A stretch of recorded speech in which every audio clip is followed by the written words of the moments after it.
We're in Evans City, Pennsylvania, in Butler County. And many Evans City residents say that the filming of The Night of the Living Dead right here in Evans City put Evans City on the map. We're going to be talking about The Night of the Living Dead and George Romero's movies since then. We'll be also talking about what's here right behind me in the Living Dead Museum in Evans City. So let's step inside and talk about horror movies, starting with The Night of the Living Dead. Kevin Kreis is the operator, the owner, and also the curator of this Living Dead Museum here in Evans City. Kevin, horror movies have been around since the beginning of last century. Bela Lugosi and people like Boris Karloff have starred in those movies. Why is the Night of the Living Dead such a landmark? Why is it so important in the history of movie making? Well, it didn't start out that way. It started out with a group of Pittsburgh commercial filmmakers wanting to make a horror movie. They just got together. They wanted to do a feature film, and they came up with this idea where these monsters would be these everyday people, just everyday people who suddenly came back to life, changed the order of things on the world. Now, most horror movies that you referenced are based on literature, classic things like Frankenstein and Dracula. These were original creations, and they called them ghouls. And this movie got put together, and it started to have a following, and it grew legs. And the creatures that they created in the movie have now become part of those legendary movie monsters that you referenced. Now, the zombie is right up there with the Frankenstein and the Dracula. But it wasn't designed that way. It just sort of happened and evolved in that direction. George Romero was the one that co-wrote the movie and also produced the movie and directed the movie. Was he a movie maker before that, or was this his first movie? This is his first feature film. He was a short film maker. He made television commercials, short film that's for things like the Mr. Rogers Neighborhood Show and things like that. So he decided to find a place to shoot the movie. How did they select Evans City? In the script for the movie, there was a house that everybody would eventually end up in and be boarded up in and protecting themselves from the zombies. They needed to find a house, a farmhouse that was in the script, matched the script, but also a house that they could destroy as they're shooting the movie, because they had to nail things to the walls and such. And so they were just hunting around the area for such a place, and there just happened to be a house in Evans City that was scheduled to be torn down. So they just rented that house, moved everything in, lived out of the house, and shot the movie in and around that. Now, the Evans City Cemetery was the scene of one of the major scenes in the movie. Was that difficult getting? They just used the cemetery that was nearby. The house was here in Evans City, the cemetery was in Evans City, and the cemetery was simply chosen because it was the nearest cemetery. Where did they get the money, and how much money was necessary to put that Night of the Living Dead together?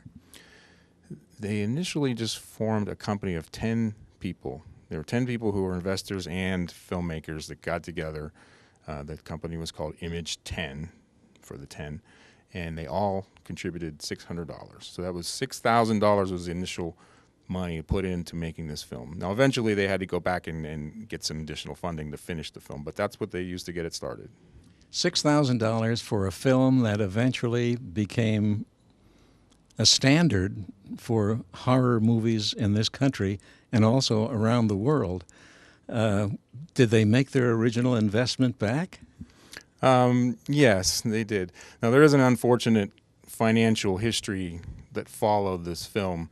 A lot of later runs of the movie and stuff, they weren't able to get that money for the revenue of showing the film and selling the film because of an error that was made by the original distributor of the film that accidentally took the copyright off the title card and lost the copyright protection of the film. And that's been an ongoing problem for those filmmakers all these years. So because the seal on the movie itself that said this film is copyrighted was eliminated, was forgotten, that means that there were no royalties paid to the people who made the film?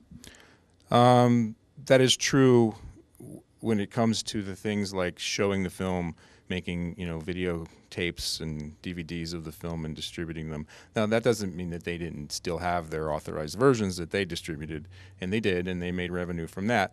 But other people did as well.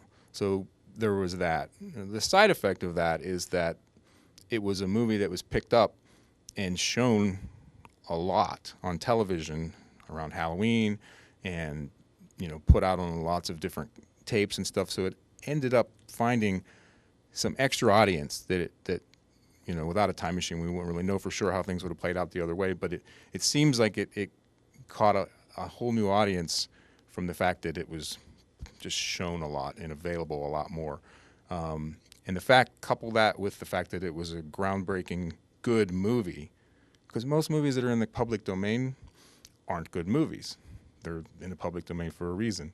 This is a really good, important movie, and in the public domain. That put those two together, it's an unusual situation. And so a lot of people got to see a really good movie that affected and started a trend, and other types of zombie movies and such followed, and these creatures that they created in this film have then become one of the classic movie monsters. What strikes me as unusual is that a $6,000 film became something of a legendary film, and maybe something that started trends in movie making. And for that amount of money, where you hear movies costing hundreds of millions of dollars. Yes, the movie was done in a very efficient, low-budget means that still was very effective, shot in black and white. And a lot of people feel that the movie's maybe older than it actually is because it's shot in black and white. It tends to fall in line with the movies that you mentioned, the Dracula movies, the Frankenstein movies and stuff that were much older films that were in black and white. It kind of gets lumped in people's mind as a classic horror movie from days gone that were all shot in black and white. But in 1968, a lot of movies were in color. Television was in color.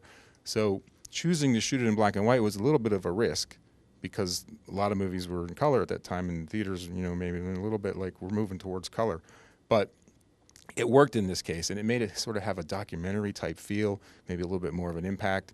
So you got the coupling that with the fact that it saves a lot of money to shoot in black and white. The special effects are way cheaper. You could use things like chocolate syrup for blood instead of making sure that it looked like the right tone of red and everything. So that was all a big part of making an effective movie on a budget. Were there many local Evans City people in the movie? Oh, yeah. Almost all the extras were just people that they either recruited from their team of people, their investors, friends, and then the locals that just were around. They would just walk to to one of the houses nearby, the farmhouse, and say, "Hey, how would you like to be in this movie?" And recruited a few extras that way that played ghouls. There are some follow-ups, some sequels to this that George Romero made. Were they in the same style as this first one? Actually, no. All of George Romero's sequels to Night of the Living Dead were almost a completely different tone and style. They were always a decade apart, or almost a decade apart, and they always took on a whole new type of vibe to them. Dawn of the Dead, which was the biggest commercial sequel to it, was the first sequel, was 10 years later in 1978, filmed in the Monroeville Mall in Pittsburgh. And it was where I just explained the other one was in black and white. This was the opposite. This was bright colors. It was comic booky sort of feeling, the opposite almost. It had a lot more humor, a lot more sort of fun, and is a much bigger commercial success. Now, here in the Living Dead Museum, you have a timeline that shows the progress of horror films and the progress of George Romero's work, and a lot of other stuff here that's pretty interesting. At the far end, just over your shoulder, is a wall where there are bloody handprints. What's that? That is what we call the Mall of Fame. We started this about 8 years ago in the Monroeville Mall. It's our version of the Hollywood Walk of Fame. Instead of handprints in the cement, we have zombie bloody handprints on the wall. And it's all the actors that were in Night of the Living Dead, Dawn of the Dead, Day of the Dead, and other filmmakers that are involved in those projects. And farther down in the other side of the museum, I see some pieces from some of his later films, and you have some actual artifacts that were in some of those films, don't you? Yeah, we have a an important prop piece from Night of the Living Dead as well, the sheriff's bullet belt that he wears throughout the movie. And then in Dawn of the Dead, we have some minor prop pieces like a gas mask and a hand and a foot that was used for some of the special effects scenes and some of the actual set pieces that were once a part of the Monroeville Mall. One of those movies was filmed at the Monroeville Mall. You have a replica of that, don't you? Yeah, like we have the areas, the courtyards, and the J.C. Penney's and the places of the mall that don't exist anymore. We did that so that people can kind of get a three-dimensional look at what the mall used to look like when it was filled with zombies back in the day. What really surprises me, that interests me, is here at the Living Dead Museum, people come from not only all over this country, but also foreign countries. Is that a cult kind of a thing? These movies are very popular in other countries. Germany is probably has the most fans for Dawn of the Dead and Night of the Living Dead as well. We had people here from Germany recently. We had people here from Japan very recently. A guy came in from Brazil 2 weeks ago, I think it was. Tourists come to the places where the movies were made. It's if you're a fan of Star Wars, you can't go walk around on the Death Star.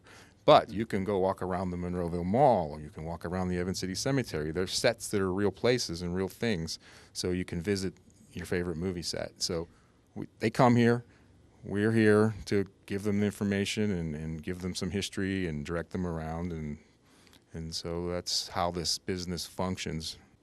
You also have a gift shop in front. What kind of stuff do you have there? Collectibles, T-shirts, magnets, the kinds of things you would find in a souvenir-based museum gift shop. Kevin, you were very young when this movie was made in 1968, which is almost 50 years ago. When did you develop an interest in all of this? I had been going to the Evans City Cemetery as a child because my grandfather was buried there, and then later my grandmother was buried there. So I had already been very familiar with that cemetery just for family reasons. And then I had heard that this movie was filmed there. And it was always interesting to me. Oh, a movie was filmed, around where we live. And so I was fascinated. I was a little young. I didn't see it right away. But when I eventually saw it, my initial interest was just because of the localness of the film. But I liked it a lot, and it stuck with me. And then over the years, when I would see other things that were kind of borrowing or adding to this whole zombie thing, I started to think, well, this one little movie that I originally just thought was this little movie here at home has become this big thing. And I wanted to document that and explain to the world that it all started here. I'd be remiss if I didn't ask you to tell us who this guy is over our shoulder. This is zombie number one, or at the time he was referred to as the ghoul number one. He's the very first modern zombie in the Romero film that makes his appearance right in the beginning of the film in the cemetery. And he was played by an actor whose name was Bill Heinzman. The interesting thing about why I said he was ghoul number one is that they weren't even referred to as zombies in the script. He had no intention to invent zombies. The public just renamed them zombies based on a word that already was out there that meant sort of a different kind of thing. And now zombies mean this and not what they used to mean. I know there was another movie filmed here, not in the same genre as the Night of the Living Dead. What was that? In 1972, George Romero came back to Evans City to film a movie called The Crazies. And it's similar enough to the zombie genre that some people say that it has an influence on where zombie movies went later. It's a movie that not only is filmed in Evans City, but it's set in Evans City. So the town in the movie is Evans City. It's all about Evans City. All the locations of Evans City are used in the film. And it's a film about the government accidentally poisoning the water supply, making the residents of Evans City go crazy and start committing murders and such. And the government has to figure out how to handle that situation. And of course, we know they don't always do the thing that the public wants them to do. So that's what that film's about, sort of a political film. And they filmed it all around Evans City, and we feature an exhibit about it here, and we give information about it because it's a lesser-known film, but it's more of a local film than the other because it's so much about that town. Are there some Evans City residents who were in that film, too? Yes, many. In fact, one of the fun things about being here in Evans City is people will come in, shop, look around, and on their way out they'll say, "Yeah, I was in that movie, The Crazies," and we're always learning new people that play different parts in these movies. That it just, because all the extras aren't documented or credited, so you don't know who's in those white suits running around, but we meet them all the time. Have you met George Romero? Yes, I have. A few times. What kind of a man is he? He's a quiet, kind man. Always has an interesting story. Is he proud of the movie The Night of the Living Dead, the very first one he made for $6,000? Oh, yes, of course. It launched his career. It made him an established, known movie director. Kevin, I know people are interested in learning more about this Living Dead Museum. What's your website? It's livingdeadmuseum.com. Kevin, this is an interesting place. It's an interesting story. And for anybody interested in learning more, of course, they ought to come here. Now, you have special Living Dead weekends every year? Yep. Living Dead Weekend is an annual event in Evans City. It's like a town-wide festival celebrating the birthplace of zombies. We have vendors and movie screenings and movie location tours. We have a family-friendly pet walk with costume pets and people. All the actors from Night of the Living Dead, Dawn of the Dead, and Day of the Dead that are able to make it each year show up and do autograph sessions. And it's annually every October. Kevin, nice to meet you. Thanks for having us in. Yep, thank you. Appreciate it. So there you have it. The Night of the Living Dead started so many horror movies and a whole genre of movies across the world, starting right here in Evans City. I'm Larry Berg. We'll see you next time on Faces and Places.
They ought to make the day the time changes, the first day of summer.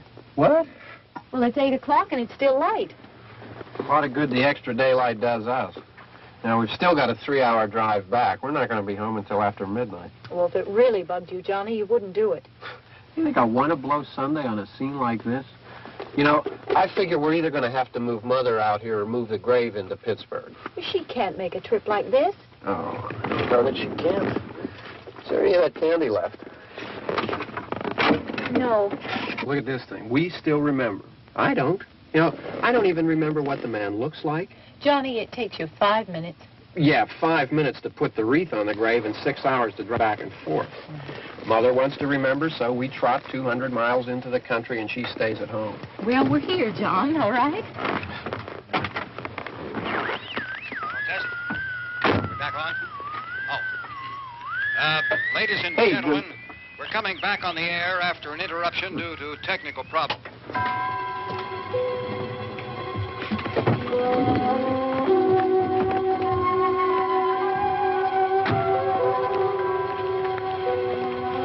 There's nothing wrong with the radio. Must have been the station. Which row is it in?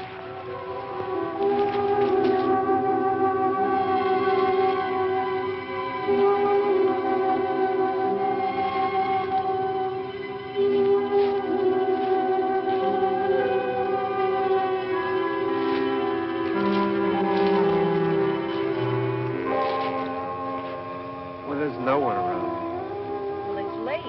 If you'd gotten up earlier. Oh, look, I already lost an hour's sleep on the time change. I think you complain just to hear yourself talk. There it is.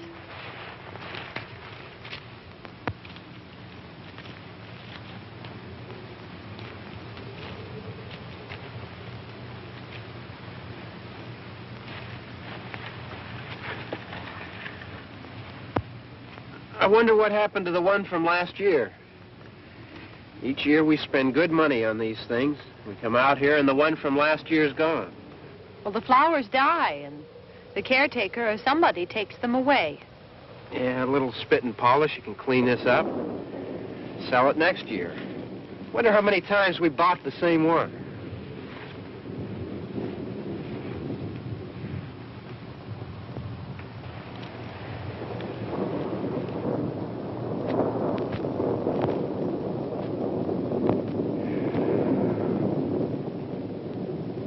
Hey, come on, Barb. Church was this morning, huh?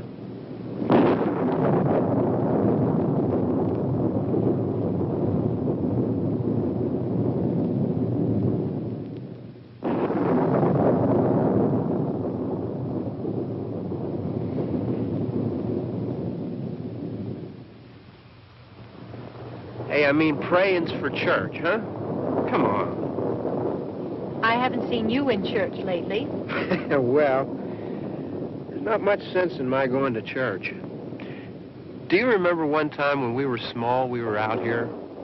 It was from right over there. I jumped out at you from behind the tree, and Grandpa got all excited, and he shook his fist at me, and he said, "Boys, you'll be damned to hell."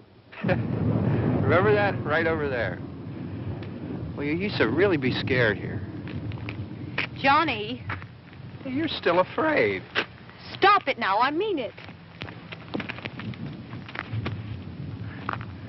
They're coming to get you, Barbara. Stop it. You're ignorant. They're coming for you, Barbara. Stop it. You're acting like a child. They're coming for you. Look, there comes one of them now. He'll hear you. Here he comes now. I'm getting out of here. Johnny.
All right. Don't worry about him. I can handle him. Probably be a lot more of them as soon as they find out about us. The truck is out of gas. This pump out here is locked. Is there a key? We can try to get out of here if we can get some gas. Is there a key?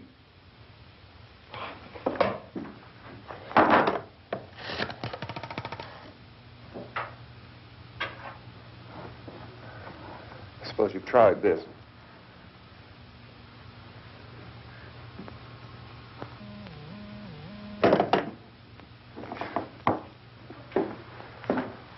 Do you live here?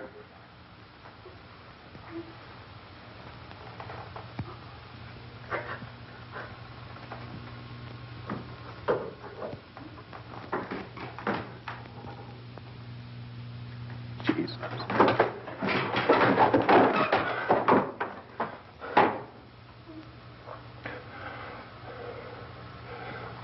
We've got to get out of here. We have to get to where there's some other people. Maybe we better take some food. I'll see if I can find some food.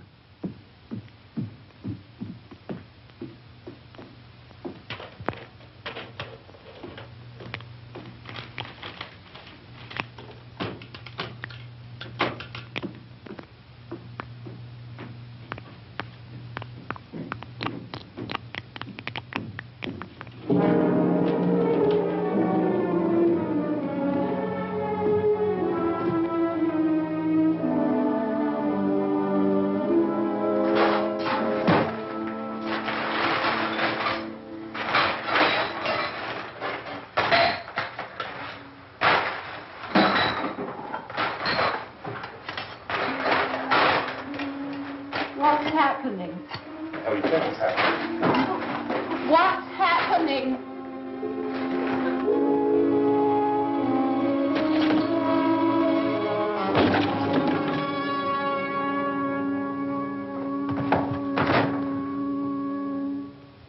Two of them.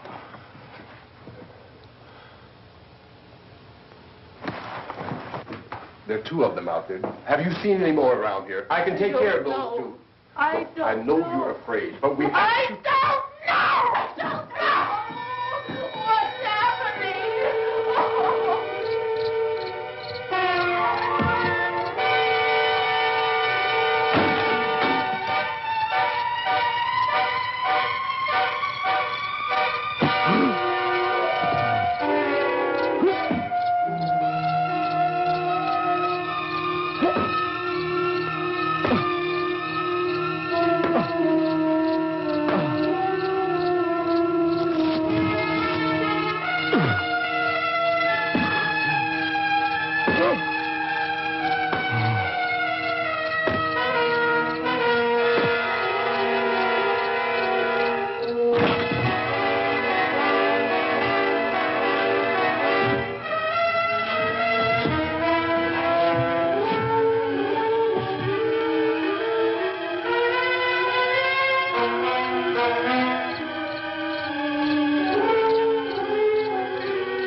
know we're in here now.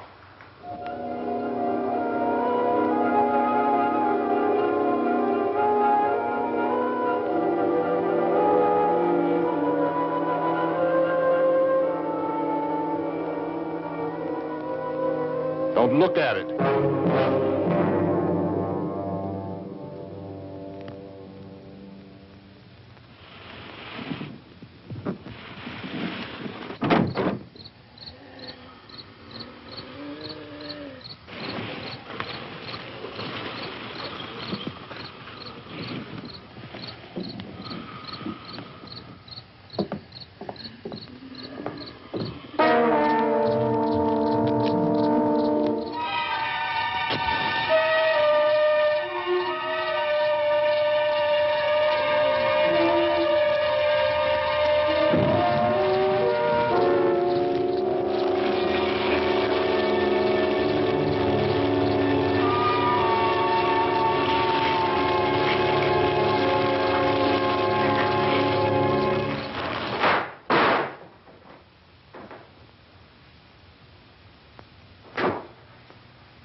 Get some more lights on in this house.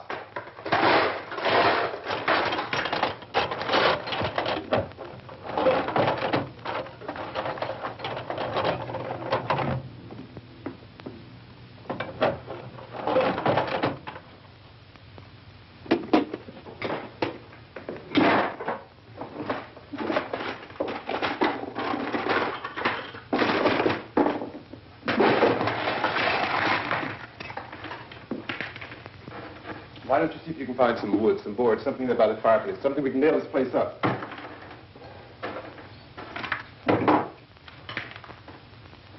Oh, God damn! Look, I know you're afraid. I'm afraid too. But we have to try to board the house up together. Now, I'm going to board up the windows and the doors. Do you understand? We'll be all right here. We'll be all right here until someone comes to rescue us. But we'll have to work together. You'll have to help me. Now, I want you to go in and get some wood so I can board the place up. Do you understand? Okay? Okay?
guardrails. Pick out the biggest ones you can find.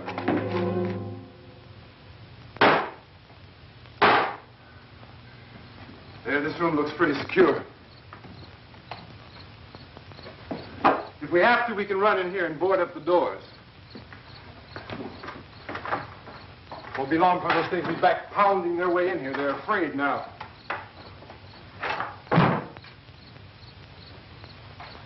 They're afraid of fire. I found that out.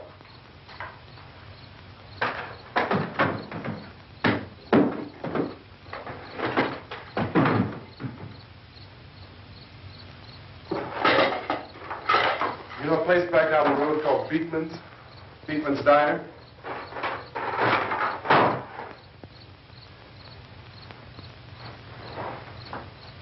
Anyhow, that's where I found that truck I have out there.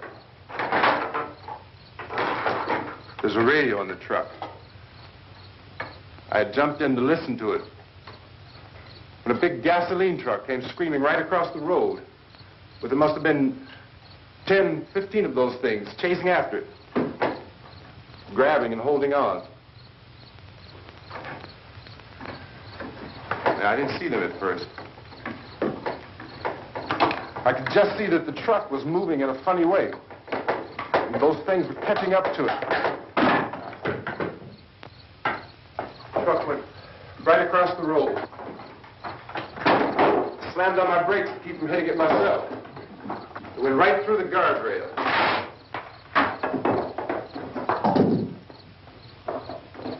I guess the driver must have cut off the road into that gas station by Beekman's Diner.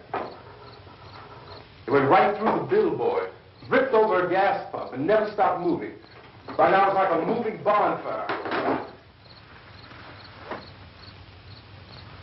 Didn't know if the truck was going to explode or what.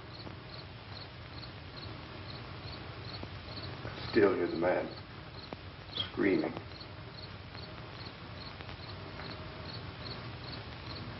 This thing is just backing away from it. I looked back at the diner to see if there was anyone there who could help me. It was when I noticed that the entire place had been encircled. There wasn't a sign of light left except by now there were no more screams. I realized that I was alone with 50 or 60 of those things, just standing there, staring at me. I started to drive. I just plowed right through them. They didn't move. They didn't run or just stood there, staring at me. Just wanted to crush them. They scattered through the air like bugs. We were riding in the cemetery, Johnny and me. Johnny.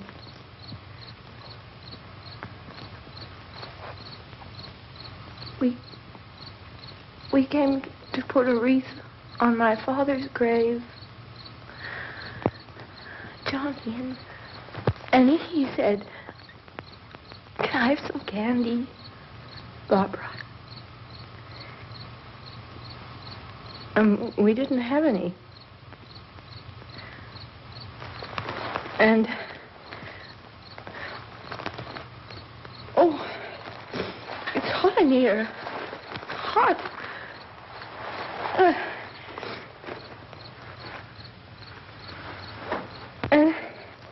And he said, "Oh, it's late.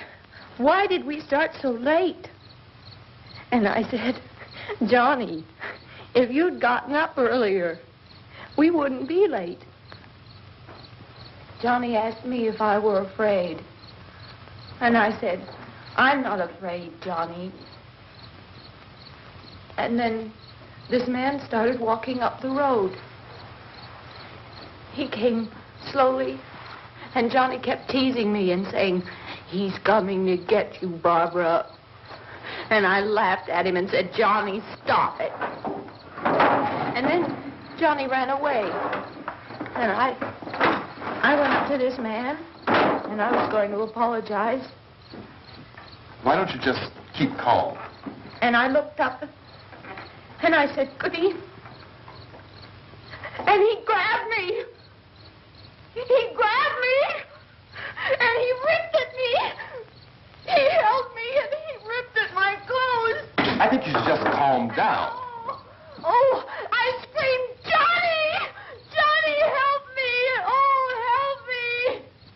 And he wouldn't let me go. He ripped. And then Johnny came and he ran and he fought this man. And I got so afraid. I ran.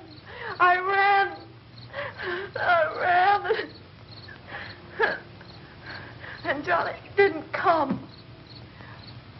We have to wait for Johnny.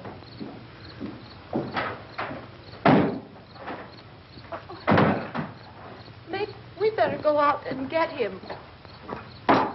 We have to go out and get Johnny. He's out there. Please, don't you hear me? We've got to go out and get him. Please! We have got to go get Johnny! Please help me! Please! Don't you know what's going on out there? This is no Sunday school picnic. Don't you understand? My brother is alone! Your brother is dead. No! My brother is not dead! Oh.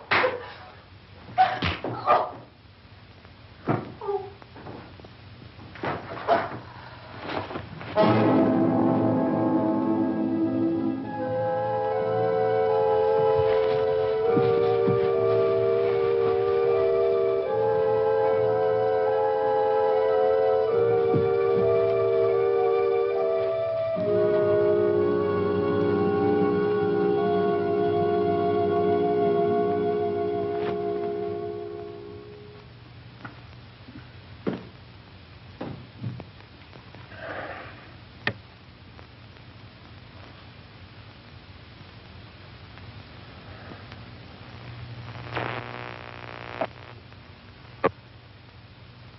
Because of the obvious threat to untold numbers of citizens, and because of the crisis which is even now developing, this radio station will remain on the air day and night. This station and hundreds of other radio and TV stations throughout this part of the country are pooling their resources through an emergency network hookup to keep you informed of all developments. At this hour, we repeat, these are the facts as we know them. There is an epidemic of mass murder being committed by a virtual army of unidentified assassins. The murders are taking place in villages, cities, rural homes, and suburbs with no apparent pattern or reason for the slayings. It seems to be a sudden, general explosion of mass homicide. We have some descriptions of the assassins. Eyewitnesses say they are ordinary-looking people. Some say they appear to be in a kind of trance. Others describe them as being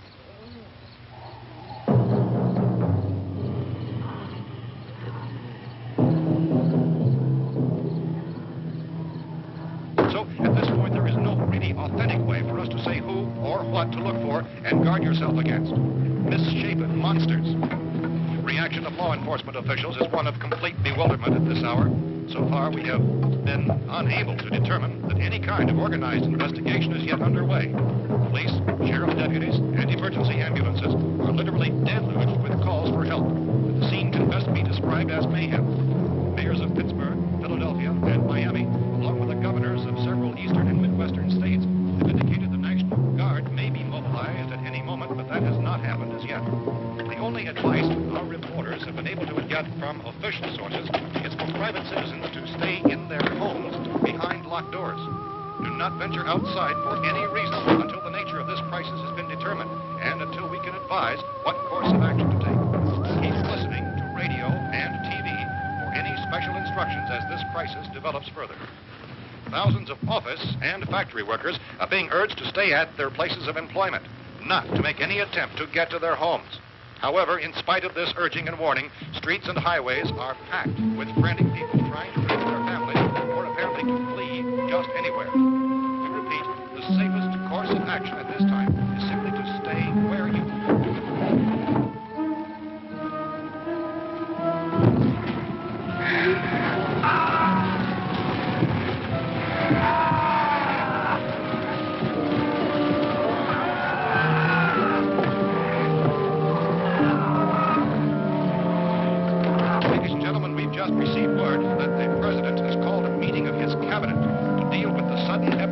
murder which has seized the eastern third of this nation.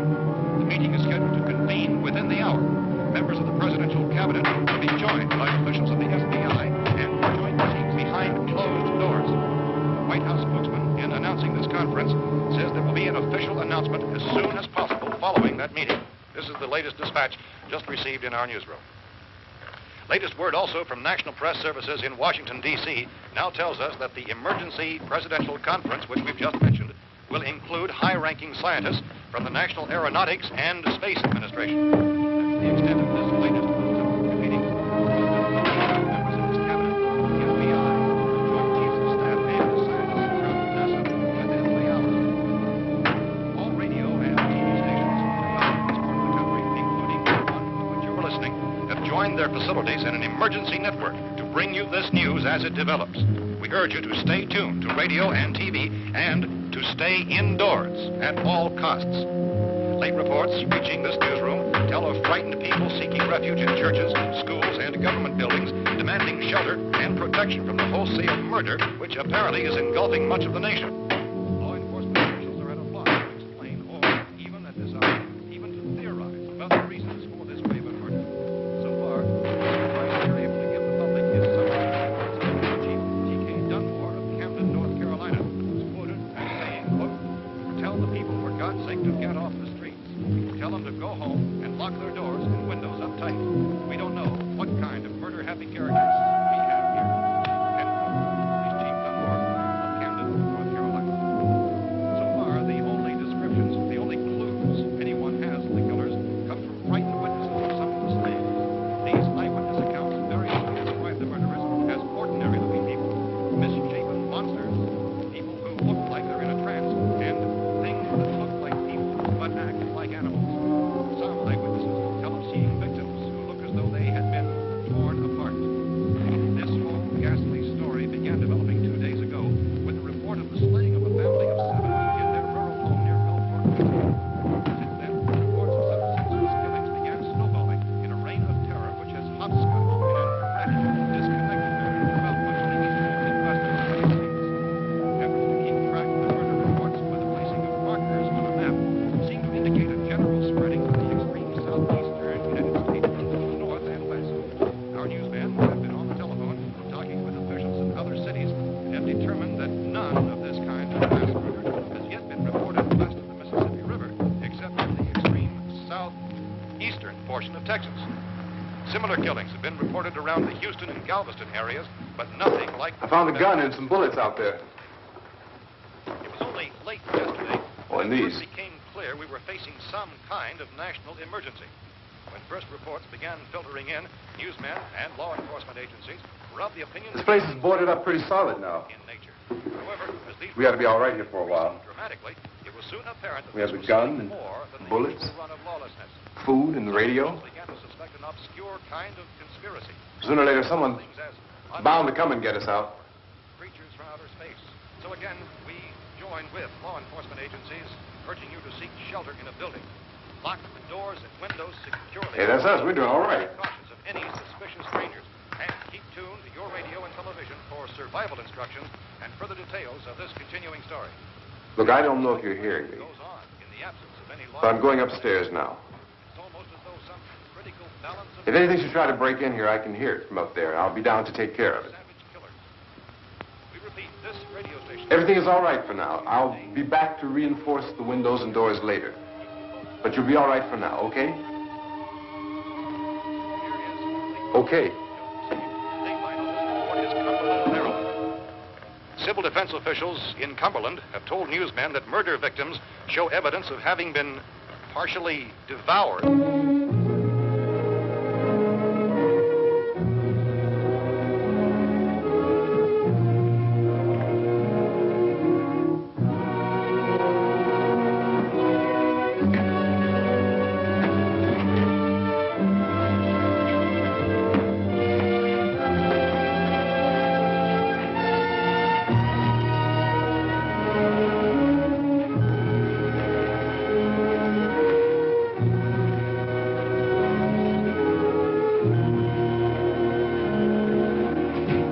Consistent reports from witnesses to the effect that people who acted as though they were in a kind of trance were killing and eating their victims prompted authorities to examine the bodies of some of the victims. Medical authorities in Cumberland have concluded that in all cases, the killers are eating the flesh of the people they murdered. Repeating this latest bulletin just received moments ago from Cumberland, Maryland, civil defense authorities have told newsmen that murder victims show evidence of having been partially devoured by their murderers. Medical examination of victims' bodies shows conclusively that the killers are eating the flesh of the people they kill. And so this incredible story becomes more ghastly with each report. It's difficult to imagine such a thing actually happening, but these are the reports we have been receiving and passing on to you, reports which have been verified as completely as is possible in this confused situation. It is happening, and it would appear that no one is safe from this wave of mass murder.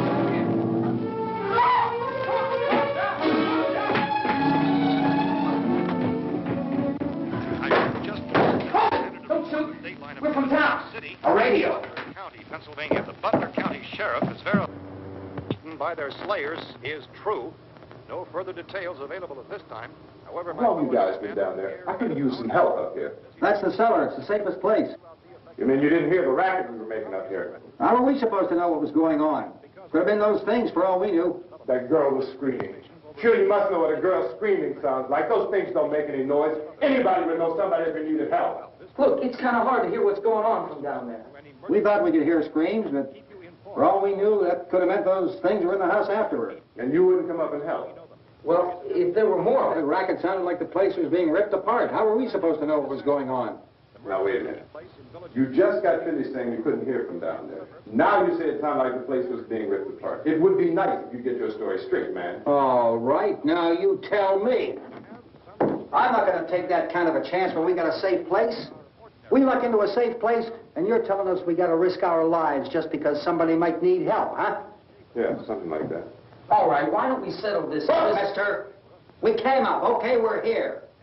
Now I suggest we all go back downstairs before any of those things find out we're in here. They can't get in here. You got the whole place boarded up? Yeah, most of it. All but a few spots upstairs. They won't be hard to fix. You're insane. The cellar's the safest place. I'm telling you, they can't get in here. And I'm telling you, those things turned over our car. We were damn lucky to get away at all. Now, you tell me those things can't get through this lousy pile of wood? His wife and kids downstairs. Kids hurt. Well, I still think we're better off up here. We could strengthen everything up, Mr. Cooper. With all of us working, we can fix this place up in no time. We have everything we need up here. We can take all that stuff downstairs with us. Man, you're really crazy. You know that? You got 1,000,000 windows up here. All these windows, you're gonna make them strong enough to keep these things out, huh? I told you those things don't have any strength. I smashed 3 of them and pushed another one out the door.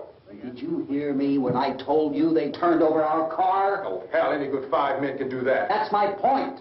Only there's not going to be 5 or even 10. There's going to be 20, 30, maybe 100 of those things. And as soon as they know we're here, this place is going to be crawling with them. Well, if there are that many, they'll probably get us wherever we are. Look, the cellar. The cellar, there's only one door, right? Just one door, that's all we have to protect. Tom and I fixed it so it locks and boards from the inside. But up here, all these windows, why, we'd never know where they were going to hit us next. You got a point, Mr. Cooper. But down in the cellar, there's no place to run to. I mean, if they did get in, there'd be no back exit. We'd be done for. We can get out of here if we have to. And we got windows to see what's going on outside. But down there with no windows, if a rescue party did come, we wouldn't even know it. But the cellar is the strongest place. The cellar's a death trap. I don't know, Mr. Cooper. I think he's right. You know how many's out there? I don't know. Maybe 6 or 7. Look, you two can do whatever you like. I'm going back down to the cellar, and you better decide. Because I'm going to board up that door, and I'm not going to unlock it again no matter what happens. Now, wait a minute, Mr. Cooper. No, I'm not going to wait. I've made my decision, now you make yours. Now, wait a minute. Let's think about this. We can make it to the cellar if we have to. And if we do decide to stay down there, we'll need some things from up here. So let's at least consider this a while. You box yourself in the cellar and those things get in the house, you've had it. At least up here you have a fighting chance. Yeah, it looks like about 8 or 10 out there now. It's more than there were. There are a lot out back, too.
We gotta fix these boards.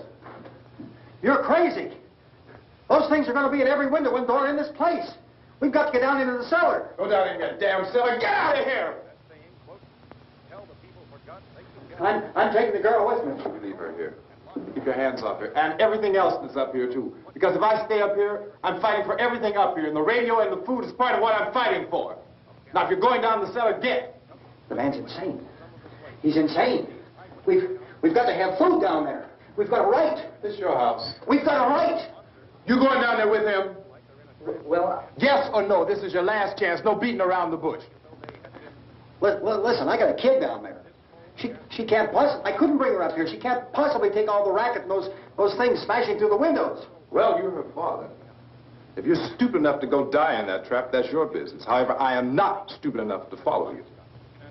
It is tough for the kid. That old man is so stupid. Now, you get the hell down in the cellar. You can be the boss down there. I'm boss up here. You bastards. You know, I won't open this door again. I mean it. Mr. Cooper, with your help, we could... With my help. Let him go, man. His mind is made up. Just let him go. Wait a minute. Judy, come on up here, honey.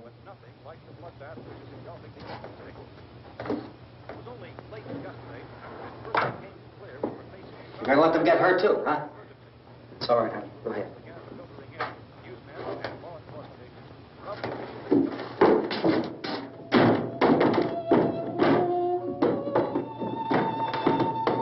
If we stick together, man, we can fix it up real good. There's lots of places we can run to up here. Mr. Cooper, we'd all be a lot better off if all three of us were working together. Hey. Hey, kid.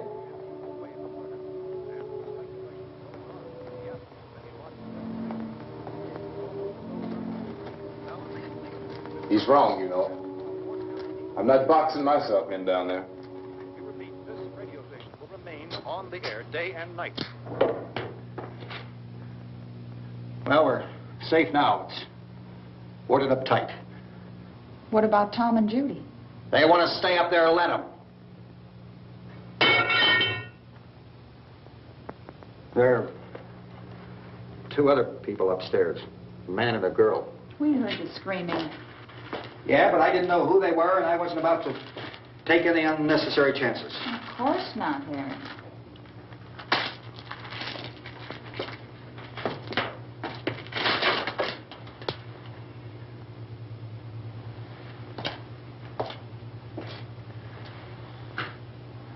Is she all right? I don't know what it is. She feels warm. Maybe it's shock. Where'd you get the bandage? Some laundry in a basket. I tore a sheet.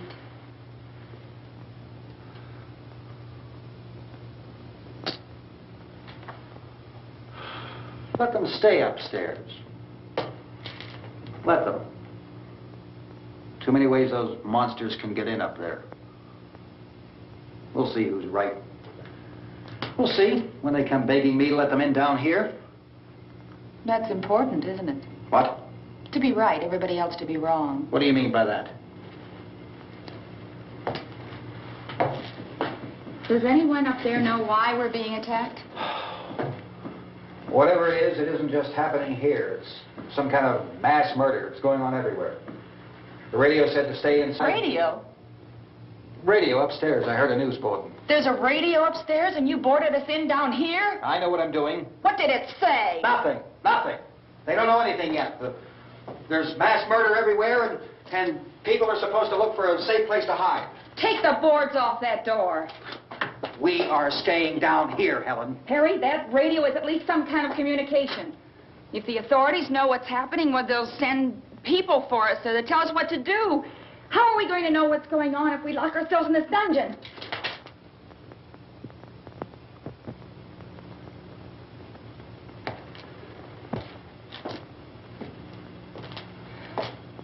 We may not enjoy living together,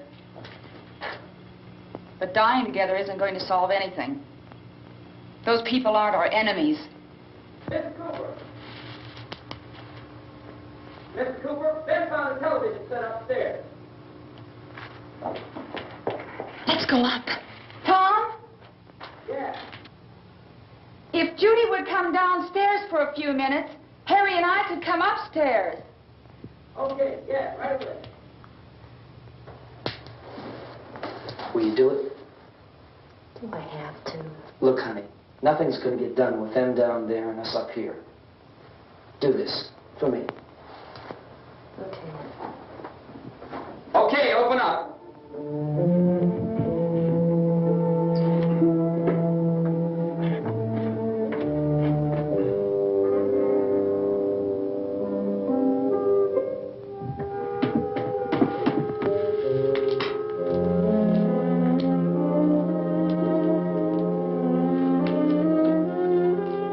I'll take good care of her, Helen. She's all I have. Why don't you go upstairs now?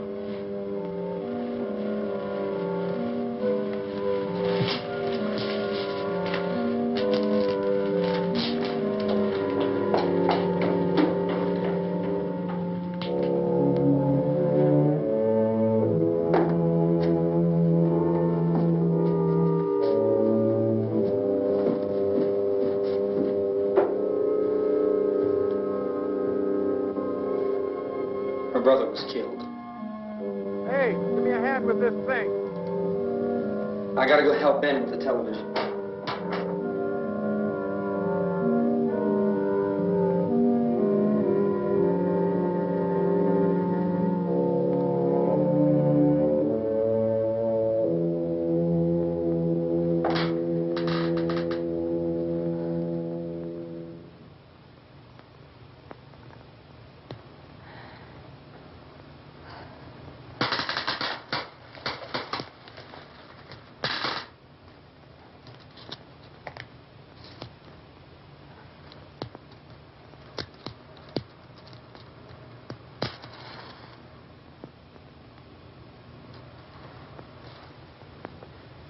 Don't be afraid of me.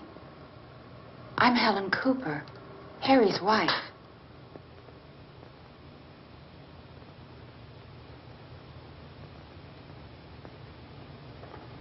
This place is ridiculous. Look at this. There's a million weak spots up here. Give me one of those.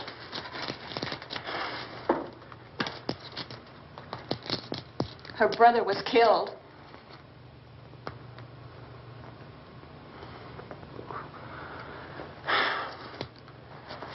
And they talk about these windows. I can't see a damn thing. There could be 15 million of those things out there. That's how much good these windows are. Why don't you do something to help somebody?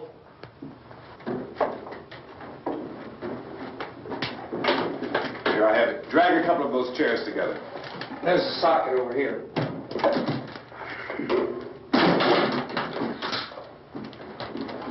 You better watch this and try to understand what's going on. I don't want anyone's life on my hands. Is there anything I can do to I don't want to hear any more from you, mister. If you stay up here, you take orders from me. And that includes leaving the girl alone. It's on, it's on. There's no sound. Play with the rabbit ears. Reports, incredible as they seem, are not the results of mass hysteria. Mass hysteria. What do they think? We're imagining all this? Shut up! In all parts of the country. The wave of murder which is sweeping the eastern third of the nation is being committed by creatures who feast upon the flesh of their victims. First eyewitness accounts of this grisly development came from people who were understandably frightened and almost incoherent. Officials and newsmen at first discounted those eyewitness descriptions as being beyond belief.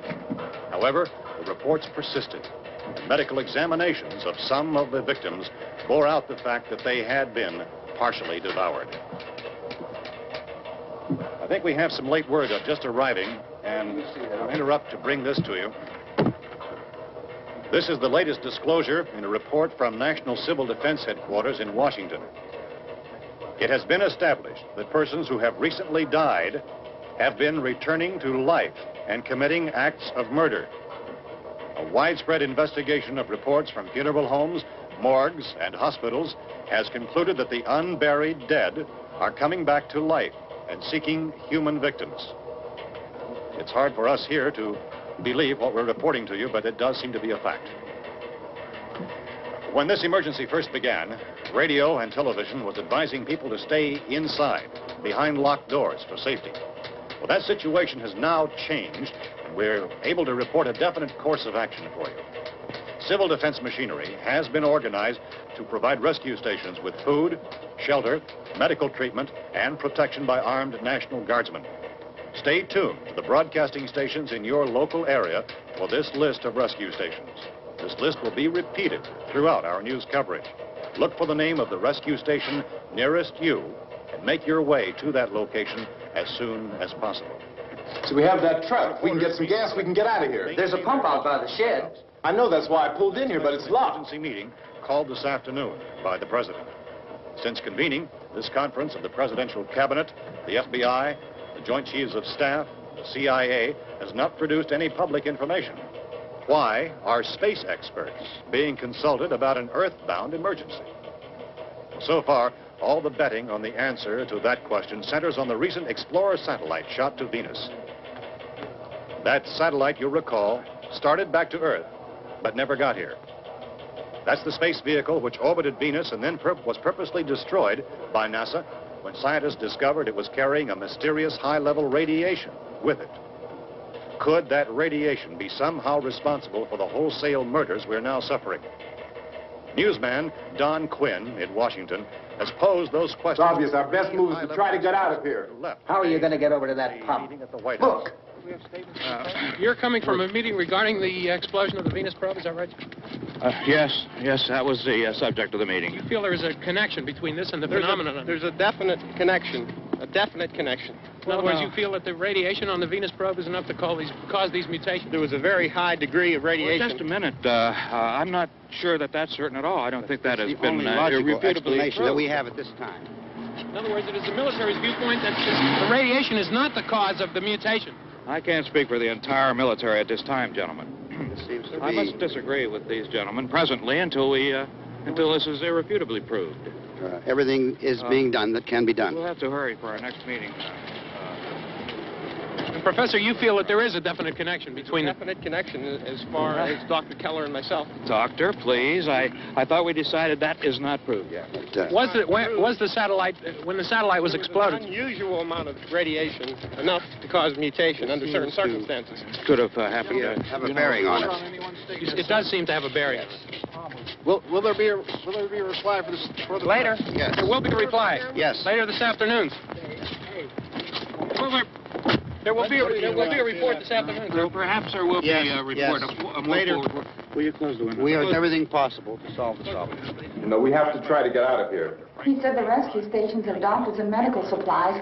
If we could get care in there, we could get help for her. Well, is one of the world's foremost authorities on space science and technology. Willard.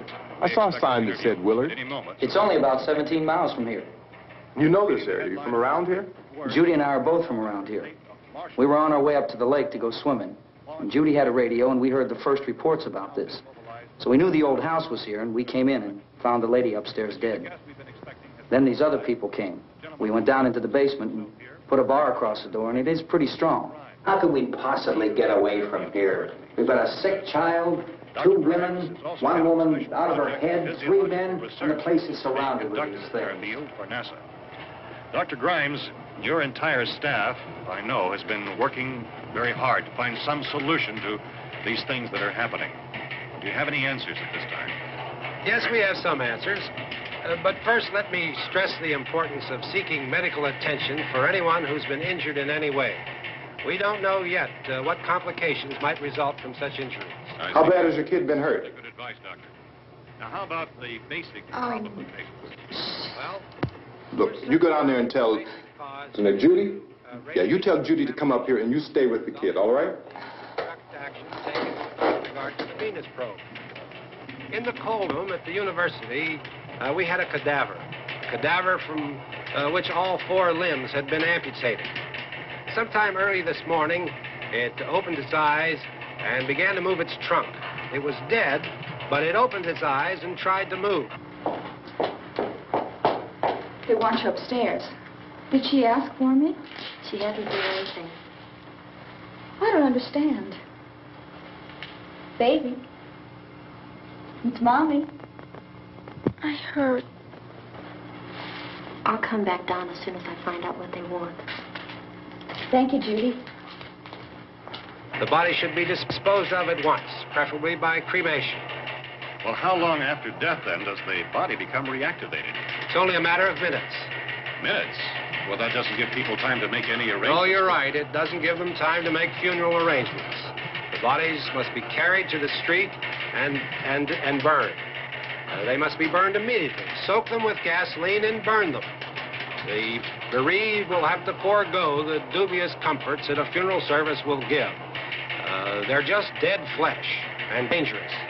I see. Judy, I need you to find some bedspreads or sheets to tear up into small strips, okay? Is there a fruit cellar here? Yes.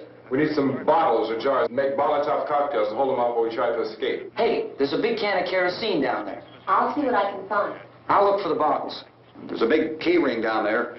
There may be a key to the gas pump on it. I'll check.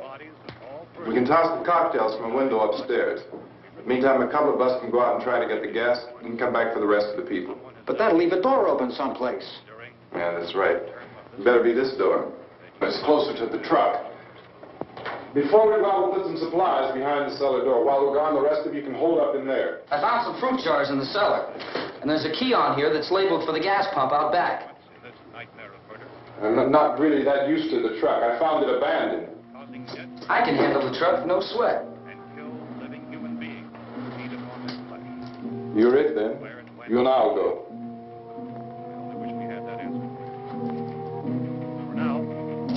We'll put whatever lumber we find behind the cellar door. You can go upstairs and toss the cocktails from a window. Tom, you and I will have to unboard this door. After you toss the cocktails, you hustle back down here and lock this door. It's no good to board it up because we'll have to get back in quickly. After we get the gas and get back into the house, then we'll worry about getting everybody into the truck. Now let's move it. No place to leave safely, except to the rescue station, which have been set up. Indications are that before this emergency is over, we will need many, many more such rescue stations.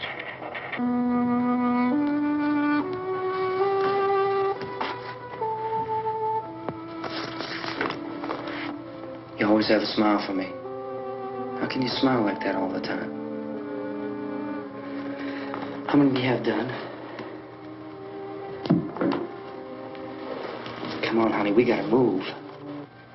Tom, are you sure about the phone? The phone is dead out. All you get is a recorded message.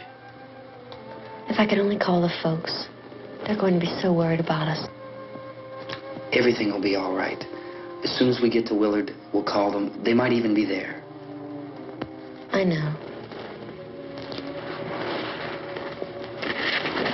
Tom? Are you sure we're doing the right thing, Tom? What, about getting out of here? Yeah. Well, the television said that's the right thing to do. We've got to get to a rescue station.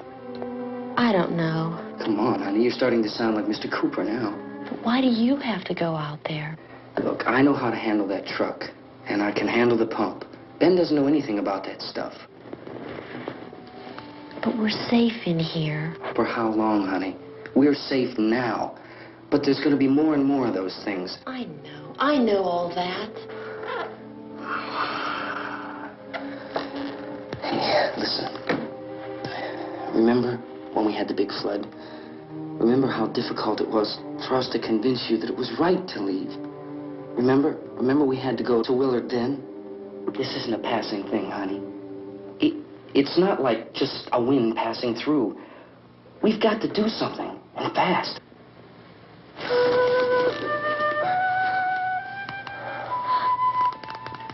I just don't want you to go out there, that's all.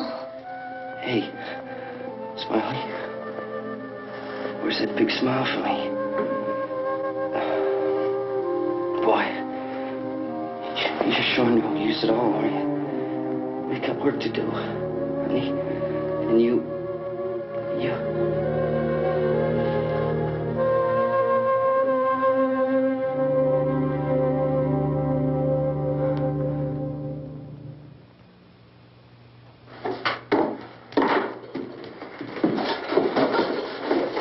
We better get her downstairs.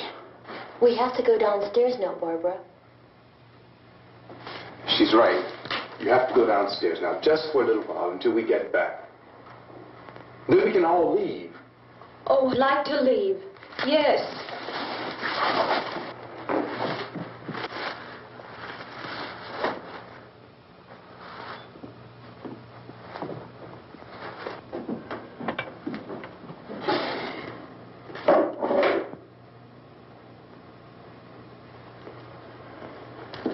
Good luck. Yeah.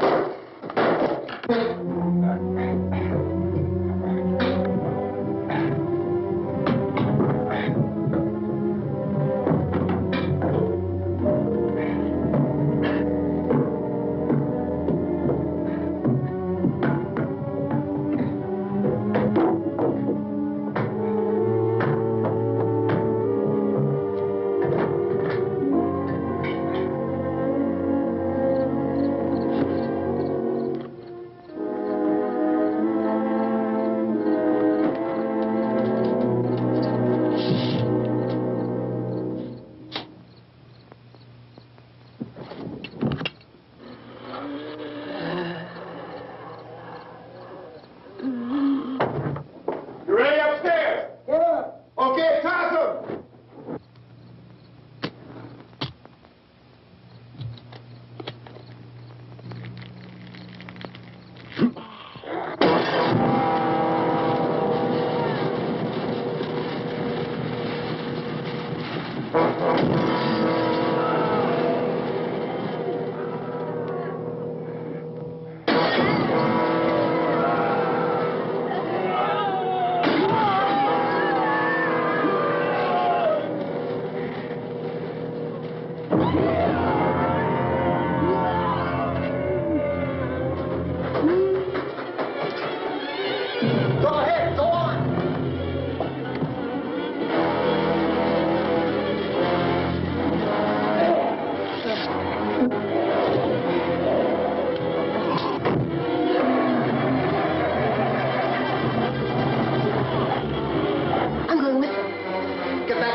drag you out there and feed you those things.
Isn't it 3 o'clock yet?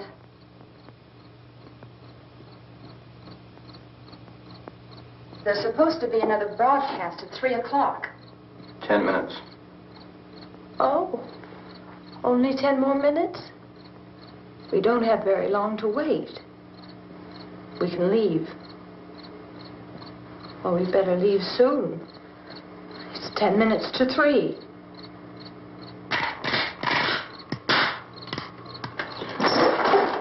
You know anything about this area at all? I mean, is Willard the nearest town? I don't know. We were just trying to get to a motel before dark. You say those things turned your car over. You think we can get it back on its wheels and drive it? Where is it? Seems like it was pretty far away. Seems like we ran. Forget it. It's at least a mile. Johnny has the keys. You gonna carry that child a mile through that army of things out there? I can carry the kid. What's wrong with her? How'd she get hurt? One of those things grabbed her. Bit her on the arm. What's wrong? Who knows what kind of disease those things carry? Is she conscious? Barely. She can't walk. She's too weak. Well, one of us could try to get to the car. You gonna turn it over by yourself? You have a car? Where? Where is it? You won't be able to start it. Yeah, I know. But where is it?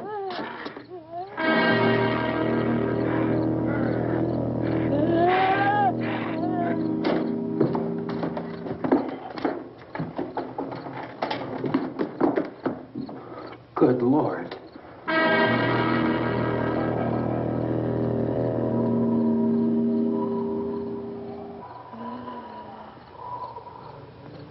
Being monitored closely by scientists at all the radiation detection stations.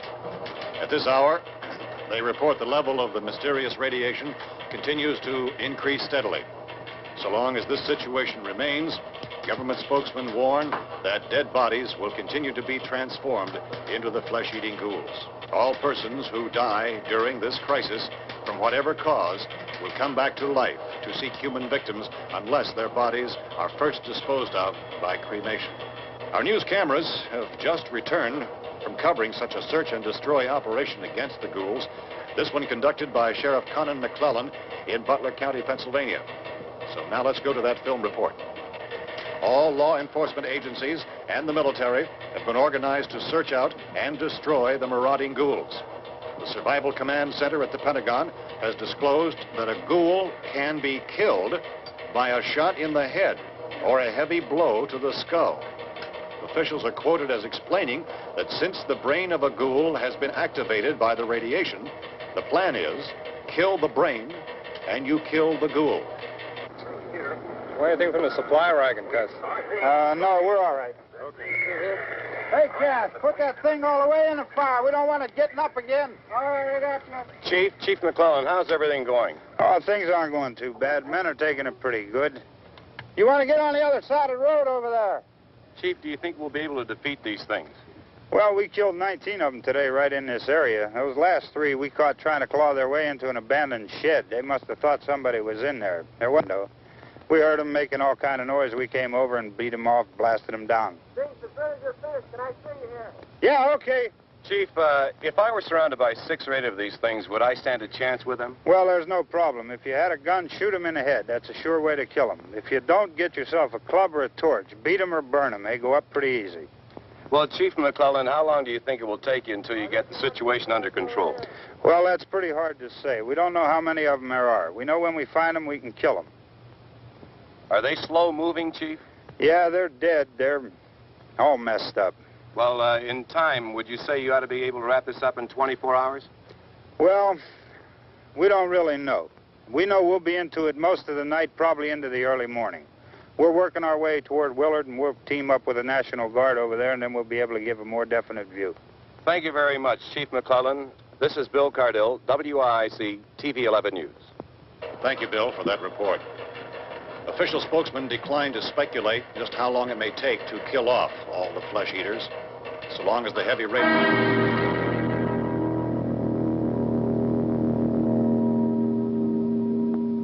Is the fuse box in the cellar? I don't know. It isn't the fuse. The power lines are down.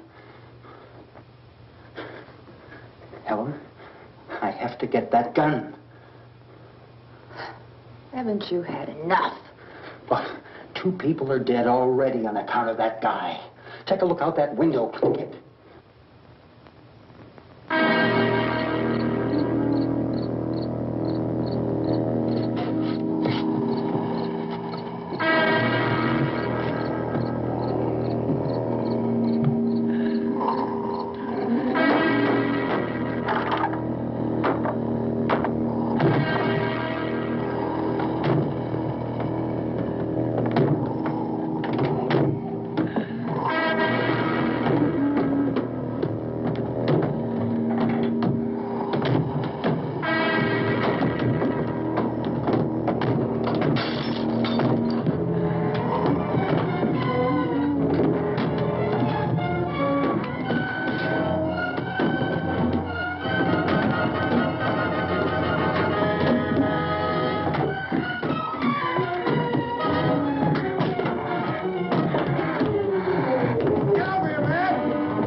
Hey, Vince, Al, you want to get about 4 or 5 men and a couple dogs? There's a house over here behind those trees. We want to go check it out.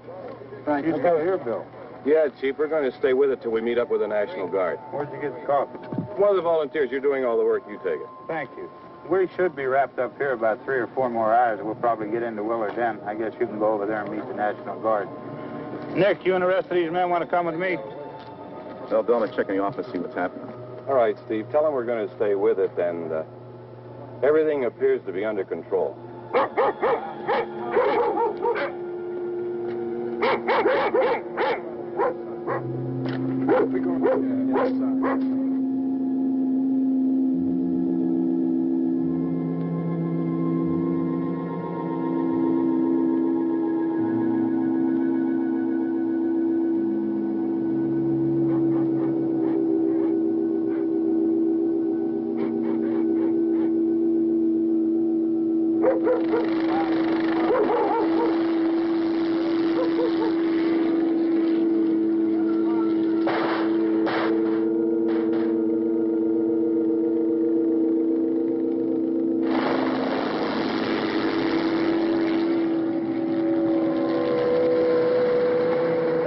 Down there by the barn. Okay.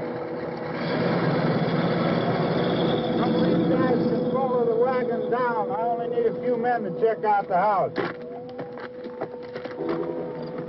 Somebody had a cook out here, Vince. Yeah, sure looks like it, Tom.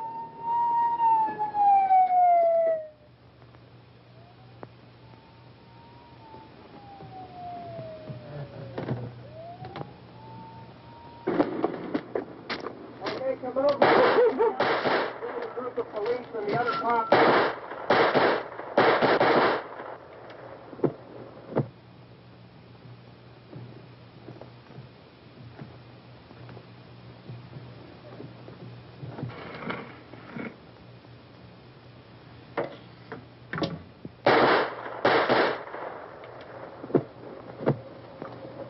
He's the dead one. Get up here. Nick, Tony, Steve, you want to get out in that field and build me a bonfire?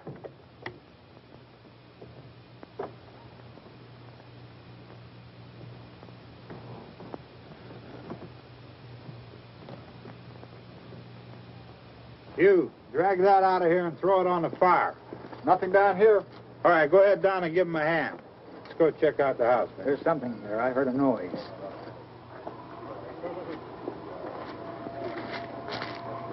All right, Vince, hit him in the head, right between the eyes. Good shot. Okay, he's dead. Let's go get him. That's another one for the fire.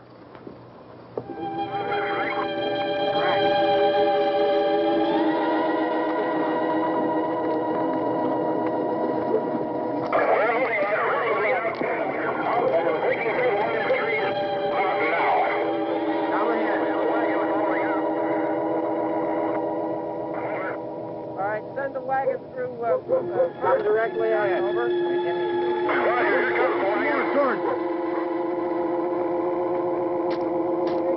Keep those dogs back off of those things.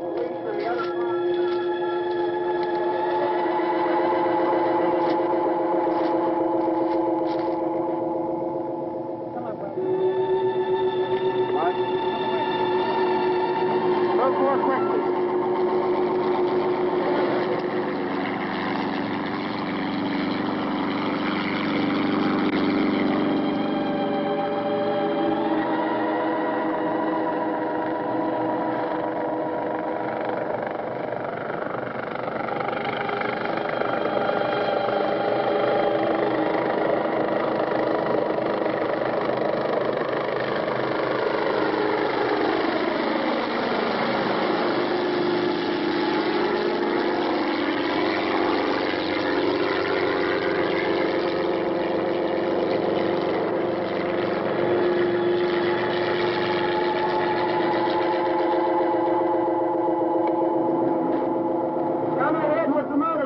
Please.